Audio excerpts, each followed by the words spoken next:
Saan na naman ba ako nagpunta? Hello mga best, this is P, your Reclamadog Bestie Chopper. Ito na ang part 2 ng ating staycation, so tara sa aking kwento na medyo may kwenta. Minaksimay salaga namin yung oras namin dito sa Lamartal mga best. Kahit nung gabi nga mga best ay wala pa rin humpay ang kaharutan namin ni Daddy. Pero mayat may nararamdaman na akong kakaiba kaya niyaya ko na sila sa labas. Banggit ko nga sa part 1 na itong location ng aming staycation ay malapit sa mga pasyalan dito sa BGC. Kaya naman tara sa labas mga best at mamasyal tayo. Huy, perfect din to mga best dahil ito na yung magsisilbing walkers ko sa araw na ito. May nagbabadya na ngang lumabas mga bes. At ito na nga, success.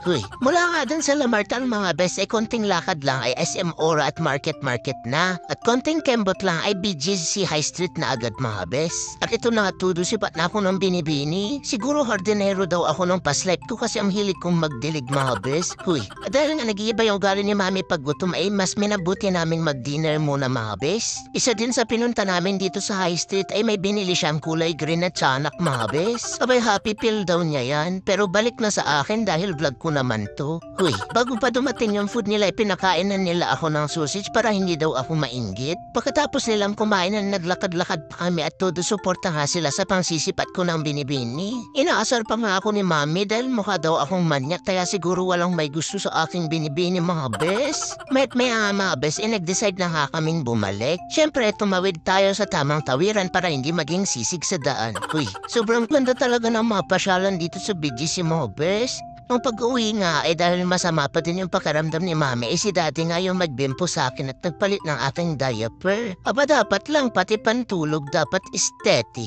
Huy, bago ko nga makalimutan mga bes ay meron ding pool area dito pero hindi pwede ang ating mga fur bebe. Located nga ito sa penthouse mga bes. Sobrang convenient din talaga nitong foldable na pet bowl mga bes. Hindi kasi matakaw sa space kapag nagte-travel. Numpisahan na nga din nilang kalikutin itong mga board games. Pero autopass daw sa Monopoly at baka masira yung pagsasama nilang dalawa. Ito yung nilaro nila yung sure si maming siya yung mananalo. Uy, lumalalim na nga yung gabi mga bes at kung curious kayo kung anong view dito sa gabi ay ganito nga mga bes, ang ganda. At dahil meron nga ding TV dito sa kwarto ay dito na nga sila nag-Netflix. At dahil nalimutan nga nila magdala ng toy ko ay itong damit ni Daddy ang pinanggigilan ko mga bes. Ilang sandali pa ay nanahimik na ako sa gedli dahil tulog na ako. Ang sarap matulog dahil ang lamig ng aircon. Medyo nasira nga yung schedule namin ng umaga mga bes dahil dapat magja-jogging kami sa labas. Kaso napasarap kami ng tulog at medyo late na kaming nagising. Kaya nga mga bes at ang ganda nga ng panahon sa labas. Dito na nga ako pinakain ni mami ko sa may balcony para feel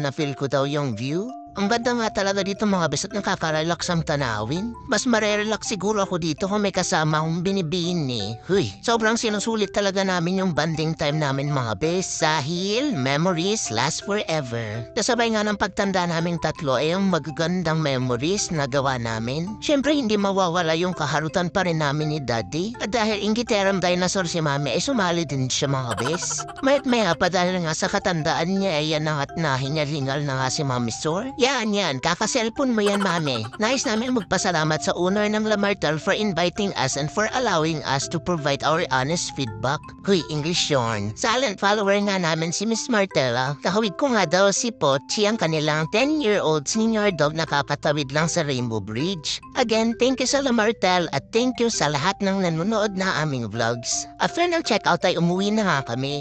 And that's it for our kwento mga bes. Ingat kayo lagi and spread positivity.